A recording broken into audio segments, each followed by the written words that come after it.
Alors, nous allons résoudre le petit c dans l'exercice 1 en trigonométrie. Alors, on nous demande de résoudre le triangle et on connaît deux côtés et l'amplitude d'un angle. Donc, il va falloir trouver la longueur du troisième côté et l'amplitude des deux derniers angles. Alors, je vais commencer par représenter la situation.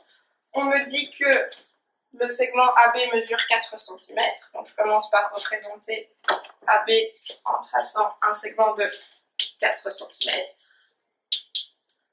Ensuite, je sais que l'angle ABC vaut 30 degrés. Donc, je vais me placer en B et faire un angle de 30 degrés. Voilà. Donc, je sais qu'ici, j'ai 30 degrés. Et enfin, on me dit que BC vaut 5 cm. Donc, je mesure le segment BC. Et il faut que ça fasse 20 cm. Donc, je dois le prolonger jusqu'ici. Et là, je vais avoir mon point C. Et je sais que du coup, BC, ici, fait 5 cm. Alors, je vais commencer par essayer de trouver la longueur de mon dernier segment, c'est-à-dire le segment AC.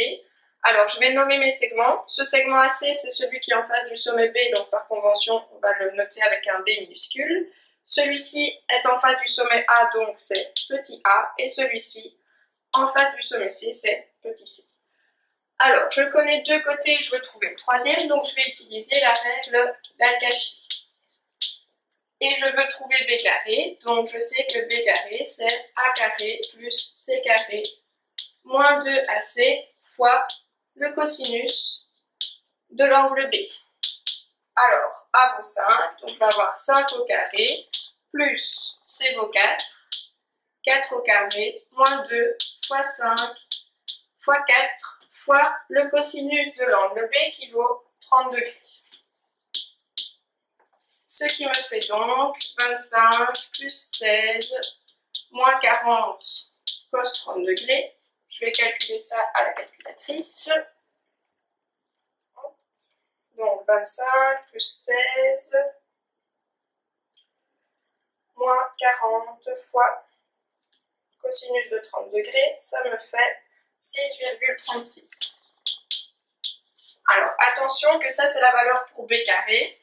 Donc pour prendre B, je vais devoir prendre la racine carrée de 6,36. Pourquoi je sais que ça va être une valeur positive? Parce que B représente une longueur, et une longueur c'est toujours positif. Donc normalement on devrait écrire B égale plus ou moins la racine de 6,36. Je prends le plus car B est une longueur.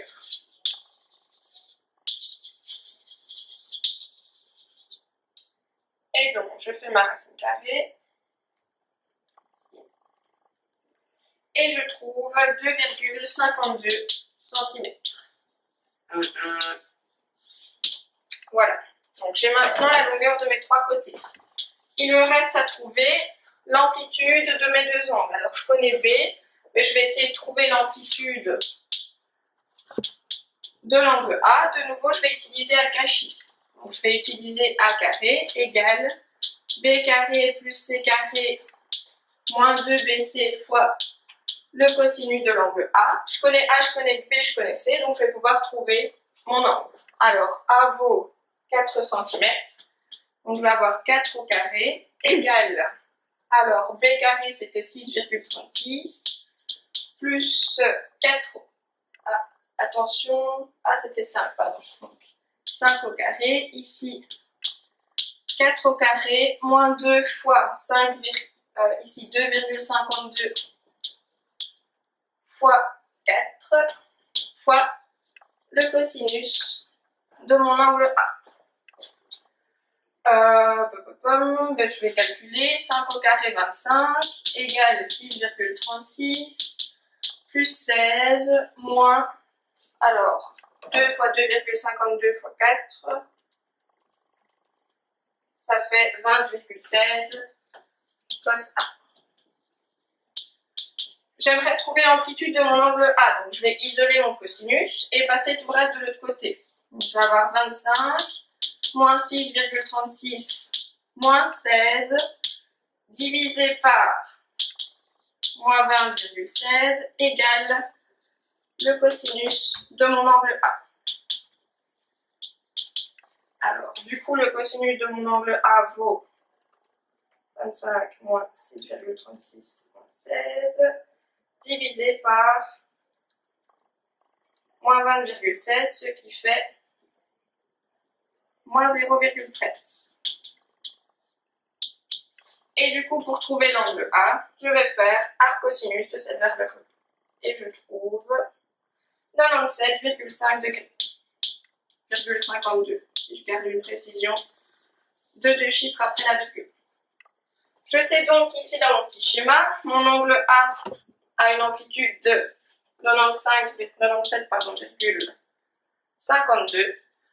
Et alors, pour trouver la dernière amplitude, comme je sais que la somme des amplitudes des angles dans un triangle fait 180, pour trouver C, je n'ai qu'à faire 180 degrés, moins 30, moins 97,52. Et ça fait 52,48 degrés. J'ai donc l'amplitude des 3 angles de mon triangle et la longueur des 3 côtés.